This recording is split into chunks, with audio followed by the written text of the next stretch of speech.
ઉત્તરાયણ પર્વને ગણતરીના દિવસો બાકી છે ત્યારે નાગરિકોની અંદર એક ઉત્સાહ જોવા મળી રહ્યો છે।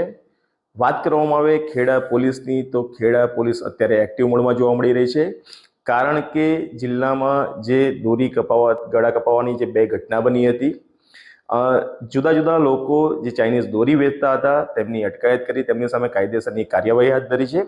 આ ઉપરાંત ખેડા પોલીસ કાયદો અને વ્યવસ્થાની સાથે સાથે સામાજિક જવાબદારી પણ અદા કરી રહ્યું છે।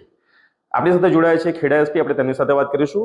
સાહેબ, ચાઇનીઝ દોરી પકડાની કુલ કેટલી ઘટનાઓ જિલ્લામાં બની અને કયા પ્રકારની કાર્યવાહી કરવામાં આવી?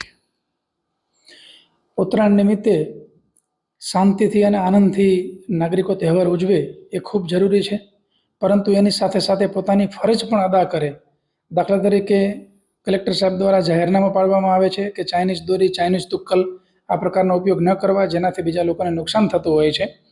તો આ માટે સ્ટ્રિક્ટ ઇમ્પ્લિમેન્ટેશન માટે અત્યાર સુધીમાં 9 જેટલા કેસ દાખલ કરવામાં આવ્યા છે।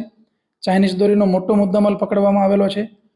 કુલ 12 લાખ રૂપિયા કરતાં વધારે અને 5000 કરતાં વધારે રીલ ચાઇનીઝ દોરીની પકડી કબજે કરવામાં આવેલ છે। એની સાથે સંકળાયેલા તમામ આરોપીઓની ધરપકડ કરવામાં આવેલી છે। પરંતુ ખાસ લોકજાગૃતિ માટે અને પોતાની ફરજ નિભાવવા માટે લોકોને અપીલ છે કે આપણે ચાઇનીઝ દોરી તુક્કલનો ઉપયોગ જ ન કરીએ કે જેથી કોઈ વ્યક્તિ લાલચમાં આવીને પણ રાખે નહીં।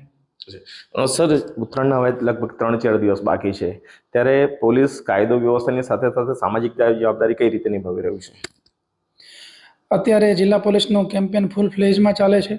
કાયદો વ્યવસ્થાનું અમલીકરણ તો ચોક્કસપણે કરાવીએ જ છીએ, પરંતુ એની સાથે સાથે જે સામાજિક અગ્રણીઓ જે છે કે જે લોકો સમાજમાં કોઈ ડોનેટ કરતા હોય એવા સારા લોકોના સંપર્ક કરી અને જે ખાસ કરીને આની અંદર ભોગ 2 વ્હીલરવાળા બનતા હોય છે, તો 2 વ્હીલરની આગળ જે મેટલના સેફ્ટી ગાર્ડ્સ લગાવવાના હોય છે એ લોકોને સાથે રાખી તમામ પોલીસ સ્ટેશનની અંદર આ પ્રકારની કાર્યવાહી ચાલુ છે। આજ દિન સુધીમાં સેફ્ટી ગાર્ડની સંખ્યા ગણીએ તો લગભગ 3000 જેટલા 2 વ્હીલરને પોલીસ દ્વારા સેફ્ટી ગાર્ડ લગાવી દેવામાં આવેલ છે। અને એ સિવાય આ 3-4 દિવસ કન્ટિન્યુઅસ અમારું કેમ્પેન આ મુજબનું ચાલુ રહે છે, જેની અંદર અમુક શૈક્ષણિક સંસ્થાઓ પણ સામેલ થયેલી છે અને બીજા સામાજિક અગ્રણીઓ પણ સામેલ થયેલા છે।